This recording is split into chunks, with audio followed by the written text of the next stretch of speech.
ગીર સોમનાથના ખેડૂતો પર માઠી બેસી હોય તેમ લાગી રહ્યું છે, કારણ કે ફરી એકવાર અહીં કમોસમી વરસાદ પડ્યો હતો. કોડીનાર અને સૂત્રાપાડા તાલુકાના ગ્રામ્ય પંથકમાં પવન સાથે પડેલા વરસાદને કારણે શિયાળુ પાકને વ્યાપક નુકસાન થયું છે. કુદરતી આફતે ખેડૂતોની મહેનત પર પાણી ફેરવી નાખ્યું છે. ખેતરોમાં લહેરાતો સોના જેવો ઘઉંનો પાક જમીનદોસ્ત થઈ જતા ખેડૂતોને ભારે નુકસાની થઈ છે. ગીરના કોડીનાર પંથકના અરણેજ, સિંધાસ, પાચરિયા અને આનંદપુર સહિતના આજુબાજુના ગ્રામ્ય વિસ્તારોમાં પડેલા વરસાદથી પાકને નુકસાન થયું છે. તો સૂત્રાપાડા પંથક, ભુવાટીંબી, ખેરા, મોરડિયા અને શહીદ જેવા ગામોમાં પણ કમોસમી વરસાદ પડ્યો છે.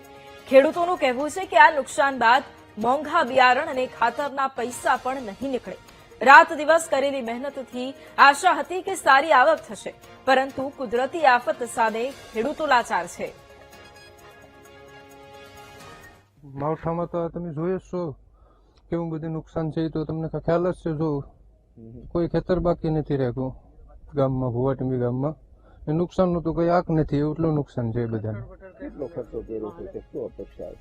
ખર્ચો તો આમાં ખર્ચો કરે એટલો પણ તો ન મળે, પણ થોડું ઘણું જે કઈ સરકાર વળતર આપે એવી અપેક્ષા રાખીએ સરકાર. ખેડૂતને મોટેમાં મોટું નુકસાન અટાણે શિયાળા પાક હોઈ ગયો.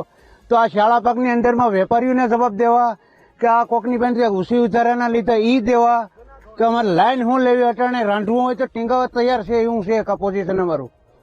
100 વીઘે આમાં અટાણે 4,000-5,000 નો ખર્ચો થાય તો આ અમારે આ 15 વીઘાનું વાવેતર છે.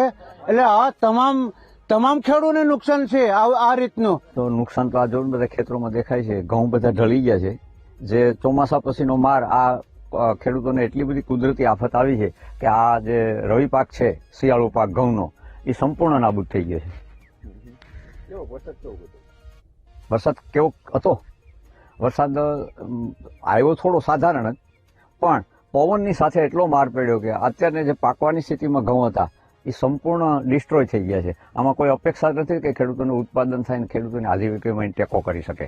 આમાં એક વીઘે માનો કે 5,000 થી 7,000 નો ખર્ચો થાય. બિયારણ, ખાતર, લાઈનમાં ઉભીને તો ઉરિયા લીધા તોય વારા નતા આવતા. અને અટાણા કટરથી પણ હાલેમ નથી. આમાં ઘઉંમાં કટરે હાલેમ નથી. મજૂરી બહુ મોંઘી પડે.